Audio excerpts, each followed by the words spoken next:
What About Bob? Plainly and simply, this is one of my favorite movies. I love it to death. Ever since I was a kid, I've loved this movie. Mainly for Bill Murray, who is amazing in everything he's ever done. And Bill Murray is one of the greatest actors and personalities and persons and generally anything on the planet. One of the best things ever. I love Bill Murray so much I can't begin to describe it. Um, I know this movie, it's not like the most profound and provocative or even best written, best acted movie that you'll ever see, but that's not the point really. I mean, when it comes to just an entertaining funny movie with a real kind of quirk to it that's not too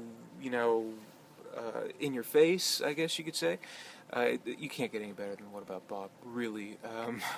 Plot's pretty simple. Bob, played by Bill Murray, is just a wreck of a human being. Germaphobe, claustrophobe, agoraphobe, what have you. You name it, he's got it, or at least thinks he's got it. He becomes very, very attached to his doctors, his psychiatrists.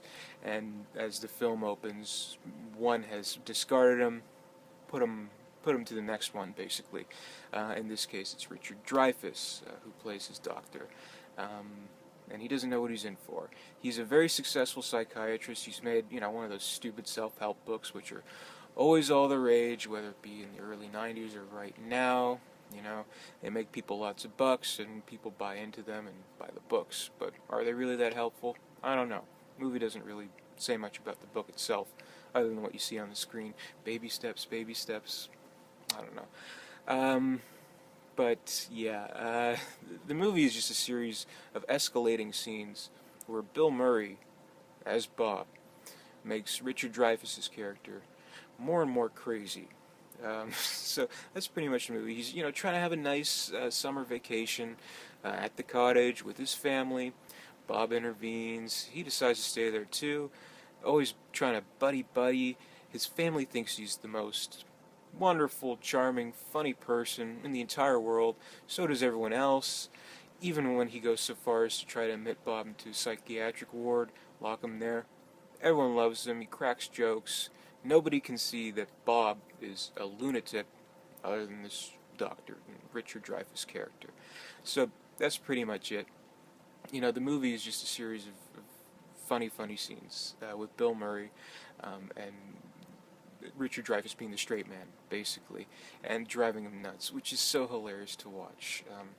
Again, it's not a deep movie. The comedy's not overly elaborate, but I like it because it is character-based comedy. So you kind of get the sense of these people. The Richard Dreyfuss character, he's kind of arrogant, like he's kind of, I don't know, full of himself, basically, like most psychiatrists probably are. No offense to psychiatrists, but he's obsessed with his Good Morning America interview.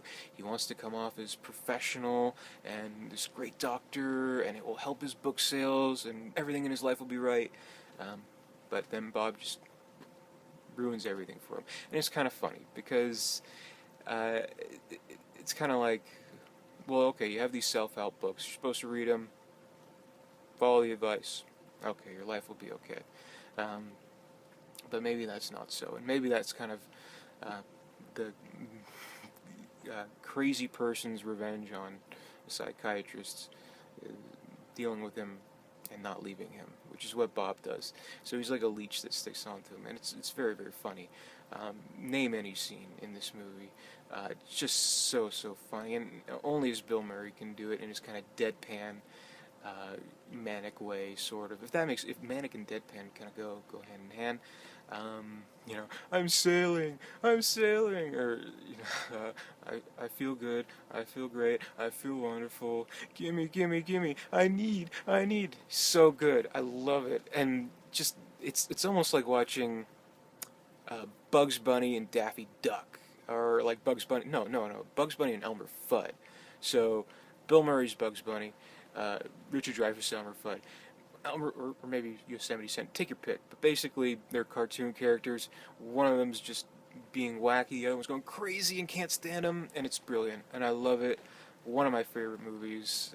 Can't really say too much all else. I mean, pretty simple movie, but I'm always in the mood to watch this. It's very, very funny, very entertaining, and just I love Bill Murray so much. And Richard Dreyfuss is great. Like, when I first saw this, I think I was only really accustomed to Ghostbusters, so I knew Ghostbusters and Jaws. So it's like the guy from Ghostbusters and the guy from Jaws. That's pretty cool. So it's something I can always watch, something that'll always entertain me. If I'm in a bad mood or something, I'll pop this on and it'll cheer me up. So one of my all-time favorites. If you haven't seen this movie, dude, you gotta watch it. One of the all-time bests, in my opinion. Maybe you don't agree, but I think it's an excellent film. One of the best comedies. And just Bill Murray, awesome. Bill Murray forever. Yeah, so not really much else to say. Again, what am I supposed to do? Analyze the movie or reenact the movie? This corn. Oh, it's so funny. And the kid from Hook, he's pretty good, playing a really dark kind of kid obsessed with death. So that's pretty funny, and seeing that and all that stuff, really, really good. But it's something you just kind of, it's hard to describe it. It's hard to describe what's so good about it until you actually watch it. But I love the movie. That's pretty much the review. I'll leave it there. Thanks for watching, and that's it. Oh, and long live Bill Murray.